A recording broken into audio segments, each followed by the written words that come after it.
Accident de circulation entre 12h et 13h sur la voie principale à hauteur des Belles Peintures. Un blessé grave, aucune perte en vie humaine. Cet accident serait à l'origine du blocage constaté sur la route à 16h de pointe entre l'échangeur d'Awinji et celui du PK5. Les détails dans cette session d'information où nous parlerons également de Mme Madeleine Baird, ministre de l'Emploi, qui a été auditionnée ce matin au palais Omar Bongo Ondimba du Sénat par la Commission des affaires culturelles, sociales et de la communication sur le projet de loi portant réorganisation de l'Office national de l'emploi. Gervais Fabrice Odjouga et Franck Mexon Mangolo seront avec nous dans ce journal pour plus de précisions. Mesdames et messieurs, bonsoir, bienvenue à cette édition d'information dont je me fais le plaisir de vous présenter. Passons rapidement au développement de nos titres comme annoncé. On parle d'un accident de circulation sur la voie principale à hauteur des Belles Peintures entre 12h et 13h ce mardi 15 juin 2021. Un blessé grave, aucune perte en vie humaine. Les détails dans ce reportage sur ces images de Floris Mapango. Accident de circulation ce midi sur la voie principale à hauteur des Belles Peintures. Aucune perte en vie humaine, mais un blessé grave. C'est une moto de marque scooter roulant dans le sens échangeur d'Awinji, Zayon, qui est venu percuter de plein fouet un taxi Corolla qui roulait dans le même sens. Selon les témoignages recueillis sur place, c'est une voiture de force de l'ordre qui serait à l'origine de cet incident malheureux car elle aurait fait un mauvais dépassement à ce niveau, forçant ainsi le chauffeur de taxi à freiner brusquement, ce qui, du coup, a entraîné le motard à percuter de plein fouet à son tour le taxi. Cette situation, qui n'est pas restée sans conséquence, a favorisé un embouteillage monstre entre l'échangeur d'Awinji et celui du PK5 aux environs de 13h. Et comme nous le savons tous, la circulation en pareille circonstance est très souvent difficile, surtout pour les usagers, voire les parents qui, à 7 heures de pointe, pouvaient éprouver des difficultés pour rejoindre l'école afin de récupérer leurs enfants. Cet incident, sans vouloir se le dire, vient une fois de plus révéler le problème des routes à Libreville qui, à la moindre occasion malheureuse, toute la circulation est paralysée dans la ville. Pour cela, l'on ne cesserait d'interpeller les autorités compétentes sur le fait de construire de nouvelles routes dans la capitale gabonaise et ses environs.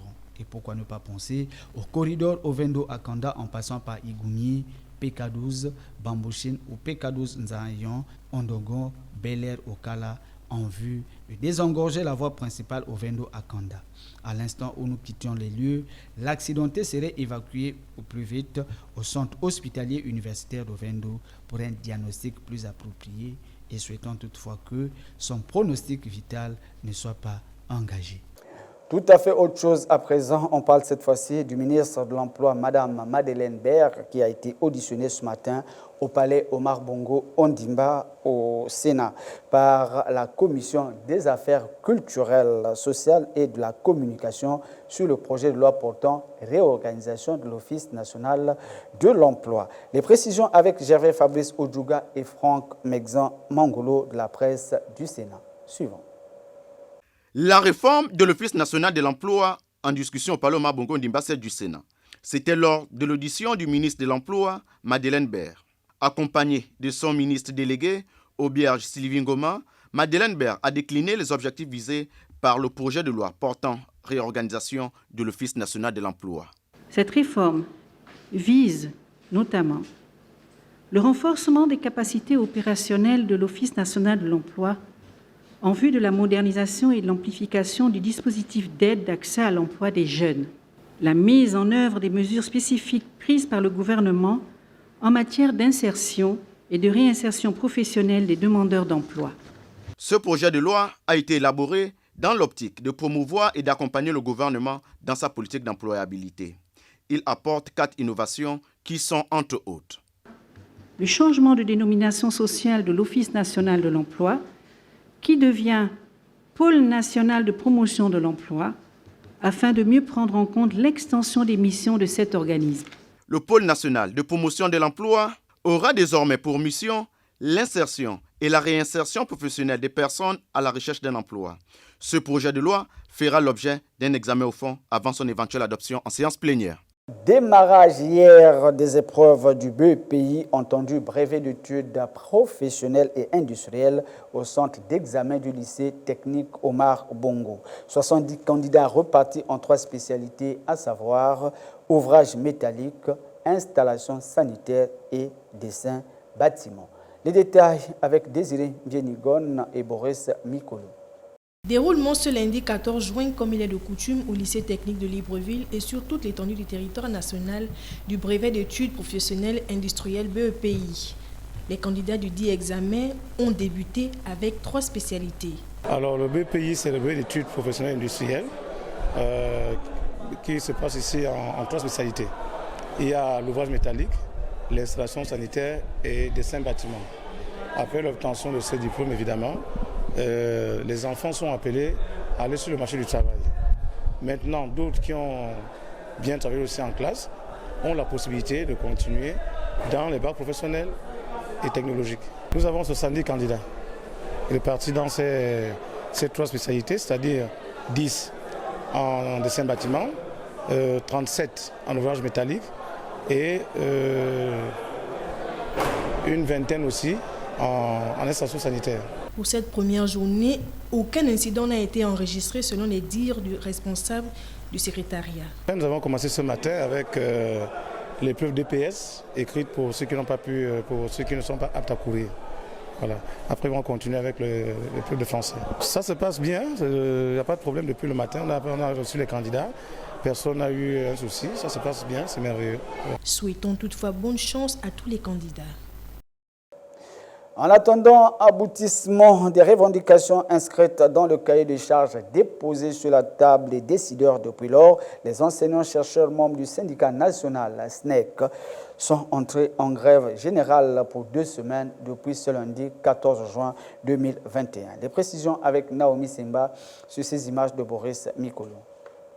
C'est suite au non-aboutissement du cahier de charges engagé par un processus partant de l'interpellation du ministre de l'Enseignement supérieur, ensuite au dépôt du préavis de grève le 31 mai dernier, 2 semaines alors que la loi prévoit 8 jours, que le syndicat national des enseignants-chercheurs, réuni en assemblée générale ce lundi 14 à l'université Omar Bongo, a décidé d'entrer en grève.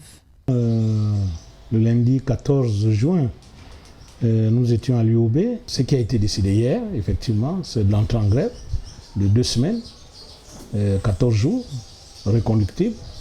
Le ministre de l'Enseignement supérieur n'a pas jugé nécessaire d'ouvrir les négociations suite au préavis de grève. Jean-Rémy Yama, président du SNEC, a tenu à éclaircir la confusion sémée au sein de l'opinion publique suite à la levée du mouvement d'humeur des enseignants du Temple du Savoir et appelle toutes les parties prenantes de s'arrimer à la décision prise. C'est-à-dire que vous savez que l'UOB, en tant que section, était déjà en grève parce que le SNEC est organisé en plusieurs sections dans chaque établissement, dans chaque université. Donc l'UOB spécifiquement, pour ces problèmes spécifiques, était en grève et donc suite à la décision d'entrer en grève du SNEC national, c'est ce qui a été décidé hier, l'UOB a jugé utile de suspendre d'abord son mouvement en tant que section et de se rallier au mouvement national. La décision du bureau national s'impose à tous les enseignants du SNEC. Vous comprenez ? Pas seulement ceux de l'UOB, mais ceux de l'USTM, ceux de l'ENS, ainsi de suite. Tous les enseignants qui se reconnaissent du SNEC doivent arrêter les enseignements. Notre interlocuteur n'a pas manqué d'interpeller le gouvernement sur la régularisation des situations administratives de ses adhérents, leitmotiv de leurs réclamations. On demande à l'État de payer ses dettes. L'État, en tant qu'employeur, a des obligations vis-à-vis de ses travailleurs. Il a des obligations pour payer nos salaires correctement. Mais qu'on donne la possibilité à ceux qui veulent évoluer. On dit tout simplement au gouvernement, respecte la loi. En définitive, retenons que le retour à la normale dépendra de la réaction positive du gouvernement, posture qui soulagerait non seulement les enseignants, mais aussi les étudiants qui font les frais de cette paralysie à chaque crise. Au sortir de cet entretien, voici ce qu'a déclaré M. Jean-Rémy Yama au sujet de l'État qui, selon lui, ne respecte pas, sinon viole les lois. Les détails dans ce reportage avec Naomi Simba et Boris Mikolo. Ce sont eux qui disent souvent « force reste à la loi ». Mais c'est le slogan qu'on doit aussi maintenant utiliser. Force reste à la loi. La loi veut que vous nous avancez. Avancez-nous.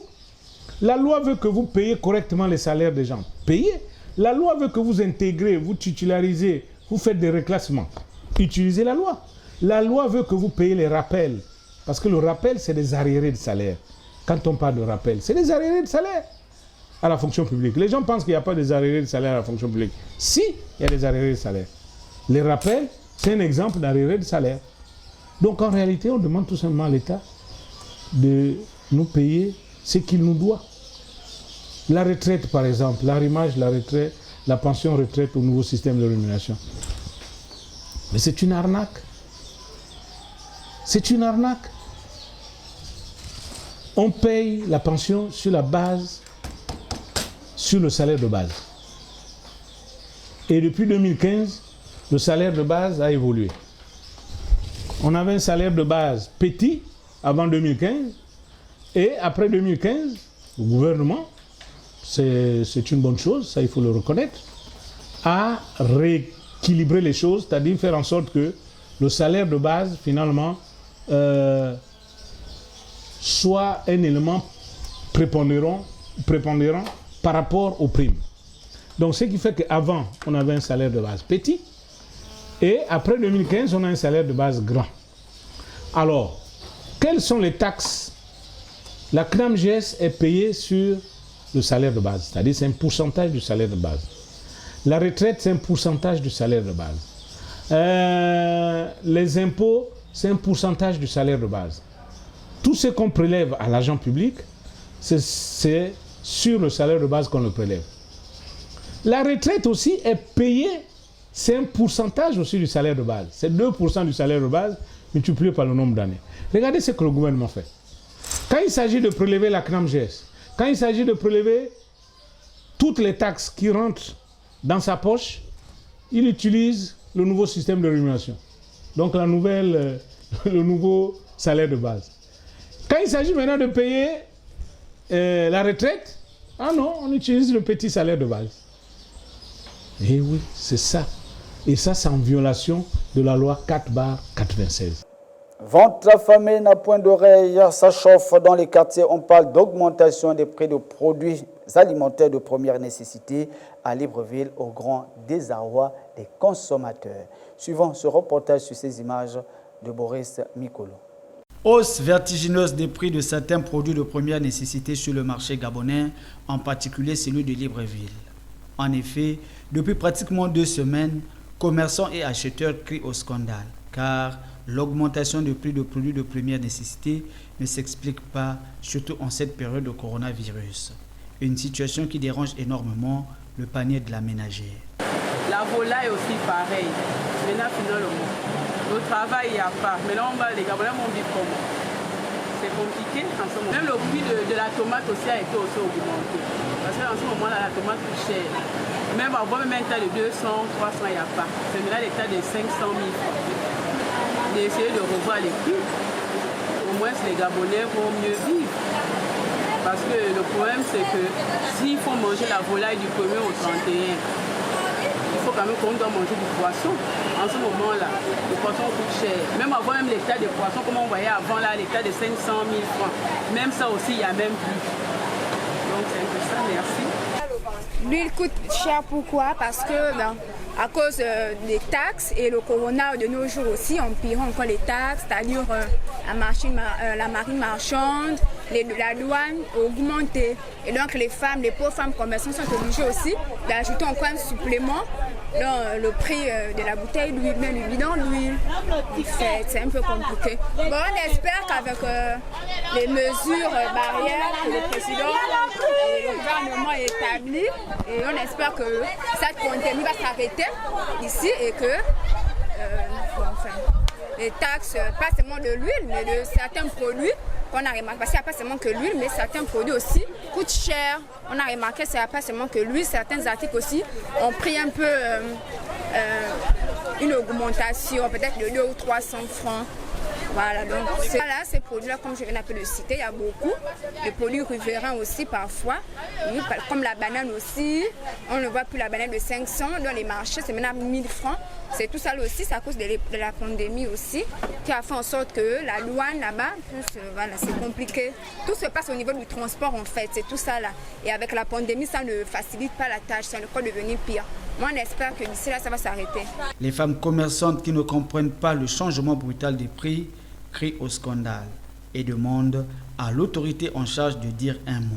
On ne comprend pas pourquoi tout est cher. L'huile, mais ce qui me fait étonner, c'est que de 4 000 à 6 500, là, on ne peut plus. Ça ne va pas. Le marché est dur maintenant. Les gens n'arrivent même pas à payer. Hein? Les gens n'arrivent pas à payer. Donc, c'est pas bon. Pour 20 litres, là, maintenant, c'est à 25 000. On va vivre comme au Gabon. Il faut qu'on trouve une solution pour ça. On vous en prie, pour trouver une solution pour ça. Le rouge, c'est mieux. C'est celui de Rachid là qui est vraiment... C'est cher. Voilà, avant ça, là, c'était 1400. Maintenant, là, c'est 2000. Il y a 100 francs encore là-dessus. Donc, quand le client vient, on leur dit ça, il commence à bouder. Pourquoi que c'est nous? Mais ce n'est pas nous. Donc, on vous a pris, parler à l'État pour que l'État trouve une solution à ça. Au moins pour l'huile, là. Ça n'a qu'à diminuer, je vous en prie. Tout coûte cher. Tout. Même les poissons actuellement, tout est cher maintenant. Parce que quand on parle, on dit non, il n'y a pas la route, il y a l'histoire de Corona qui en fait ça. Toujours c'est Corona. Donc il faut qu'on trouve une solution à faire le Corona et puis l'histoire là n'a qu'à finir. On n'a qu'à ouvrir les choses et on commence à vendre le truc normal. Tomate est cher, l'oignon est cher, tout est cher. Il n'y a rien qui est facile maintenant. Les populations seront désespérées dans la mesure où elles sont déjà très énormément endettées chez le boutiquier du quartier. Alors, aux autorités de prendre la situation à bras le corps. Nous allons passer cette fois-ci au micro-trottoir tant attendu par plusieurs de nos téléspectateurs. Quelle sera votre réaction si vous trouvez votre partenaire en flagrant délit d'adultère? Les détails, nous allons suivre les réactions des uns et des autres dans ce micro-trottoir de Désiré Bieningon sur ces images de Floris Mapango. C'était moi quand je rentre dans ma chambre et je vois le mari et une autre femme avec mon mari. Bon, si je ne suis pas à la maison, je suis venue surprendre, je vais poser la question à mon mari, pourquoi tu peux faire ça? S'il n'arrive pas à m'expliquer pourquoi il a fait ça, je lui laisse. Bon, après moi avec lui, on va parler de ça. Mais c'est pas ça qui va faire que je vais dire à mon mari, parce que j'ai vu une autre femme chez toi, ou bien chez nous à la maison, je vais dire que je ne veux plus le mariage. Quand le problème vient, on s'assoit, on parle de ça. Bon, si c'est ça qu'elle voulait faire, je te laisse, tu continues avec la femme que tu veux. Que je ne suis pas, il fait ça derrière moi. Et que j'arrive, je les surprends. Hein? Il n'y a pas de souci. Je referme la porte, je sors, je les laisse. Quand ils vont terminer, je reviens à la maison du moment que c'est moi qui suis à la maison. Bon, maintenant, si lui se reproche quelque chose, c'est lui qui viendra auprès de moi. Non? Parce que sa conscience lui parlera. Non? Voilà. Après moi, en tout cas, pour mon avis, je ne ferai même pas le bruit. Je les laisse continuer. Ils continuent ce qu'ils ont commencé. Et puis, j'attends qu'ils terminent. Après, le mari vient me rejoindre. Je ne suis plus à cet âge-là de me battre. J'ai décidé d'aller en mariage. Je reste. Ce sont des problèmes de mariage. Après ça, on verra. Non, moi je dis seulement à la femme de sortir de chez moi, puisque c'est chez moi. Hein? Parce que moi je ne peux pas quitter de chez moi parce qu'il a fait une bêtise. On a construit cette maison ensemble, on a souffert ensemble, il a fait une bêtise, oui j'accepte. Mais je dis à la femme de sortir parce que c'est chez moi. Il doit faire ça ailleurs, mais pas chez moi. Et après, maintenant, je fais des problèmes avec mon mari parce qu'il n'a pas respecté. Il ne m'a pas respecté. Parce que s'il m'aurait respecté, il ne devait pas amener la femme chez moi. Je ne peux rien faire du tout. Vous me retirer. Vous n'êtes pas causé des désastres. Parce qu'avec l'effet de la colère, tu peux tout commettre, même un meurtre. Et puis après avoir commis le meurtre, tu vas regretter plus tard pourquoi je l'ai fait. C'est tout. Moi, je suis chrétienne. Je ne veux pas. Je dois garder la température, je dois avoir la patience. Je laisse. Peut-être seulement Dieu n'a pas voulu que c'est mon mari. Je laisse. Non, je n'ai pas fait. Je veux faire le désordre. Pourquoi? Je ne peux pas m'enfoler. Peut-être Dieu a voulu que je voie ce geste-là. Et On fait une réunion de famille. Moi, j'estime que lorsque j'arrive, je trouve ma femme avec un homme dans la chambre, je m'assois, je regarde, j'attends jusqu'au matin, je pose mon fusil. Et quand il sort... Non, mais moi je dis à la dame, prenez vos bagages, prenez votre mari, sortez de chez moi. Et je libère, et puis après, je continue, je récupère mes enfants. Parce qu'aujourd'hui, je trouve que les femmes, elles ne sont pas conscientes en principe. Elles ne sont pas conscientes de leur avenir. Parce que quand un homme te prend, il te met à la maison, c'est sur 10 000 femmes, il arrive à prendre une seule femme et le mettre à la maison, mais c'est une fierté pour sa famille de la femme. Quand j'arrive comme ça, là où j'ai senti les souffrir sur le soleil, après c'est que l'argent que je viens de travailler là, c'est pour lui et moi. Quand j'arrive, je lui trouve avec une femme. C'est qu'il a fait son choix, non? Je lui laisse. Ah, c'est maintenant notre cas. Si je ne suis pas mariée, il me trompe. Je lui trompe, voilà le problème. Si je suis mariée, mais je lui porte plainte, il va aller payer la monnaie. Regarde comment j'ai senti les souffrir là sur le soleil au marché, de faire le bouillon de la gloire. Nous vivons déjà dans un monde civilisé. Moi, je pense que la loi existe, n'est-ce pas? Alors donc, ce monsieur qui se trouve dans ma maison, c'est qu'il a un frère, n'est-ce pas, mon domicile. Et ce qui est sûr, c'est qu'on ira voir les autorités compétentes, n'est-ce pas, pour résoudre le problème. Parce qu'aujourd'hui, on ne peut plus se comporter comme si on était dans la forêt. Nous avons déjà changé de mentalité, n'est-ce pas? Voilà, moi je pense que c'est à la justice d'en juger. Ma réaction, Annick, c'est que je peux faire, je ne peux même pas faire de mal.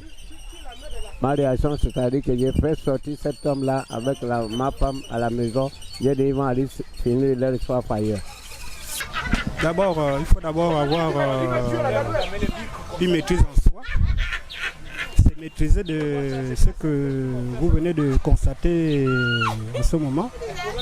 La meilleure des choses, c'est que la faute n'est pas à l'homme. La faute n'est pas à l'homme. Quand tu te mets déjà en relation avec une femme, bien tu épouses cette femme-là, il y a des limites qu'il faut respecter. D'abord de un, elle a d'abord violé la loi de son foyer conjugal, d'amener ce dernier dans ma propre maison. Moi, c'est que ma réaction à moi, je la demanderai directement de me libérer, puisqu'elle a trouvé mieux, puisque je ne la satisfais pas. Mais ça veut dire que ils étaient déjà consentantes dès le départ. Donc, avant de me fâcher avec la rivale, ça veut dire que c'est mon mari qui a consommé à ce que elle amène la femme au lit où on dort. Donc c'est à lui d'abord que je vais poser d'abord des questions, c'est à lui que je vais d'abord me fâcher parce que c'est lui le chef de la famille. Il n'a pas si la main jusqu'à notre lit, c'est que quelque part il ne me respecte pas. C'est la fin de ce journal. Le plaisir a été pour nous de vous avoir servi, mais avant que de se dire au revoir, le rappel des titres. Accident de circulation entre 12h et 13h sur la voie principale à hauteur des Belles Peintures. Un blessé grave, aucune perte en vie humaine. Cet accident serait à l'origine du blocage de la route constaté à ces heures de pointe entre l'échangeur d'Awinji et celui du PK5. Vous avez eu les détails dans ce journal où nous avons également parlé de Mme Madeleine Baird, ministre de l'Emploi, qui a été auditionnée ce matin au palais Omar Bongo Ondimba du Sénat par la Commission des affaires culturelles, sociales et de la communication sur le projet de loi portant réorganisation de l'Office national de l'emploi. Étaient avec nous Gervais Fabrice Oudjouga et Franck Mexon Mangolo. Voilà ce qui a constitué l'essentiel de votre édition d'information, mesdames et messieurs. Le plaisir a été pour nous de vous avoir entretenu, sinon apporté l'essentiel de l'actualité nationale. Nous vous disons au revoir, s'il plaît à Dieu. On se retrouve demain à la même heure. D'ici là, portez-vous bien. Bonne suite de programme sur la radio-télévision Hermon. Ciao, bye bye.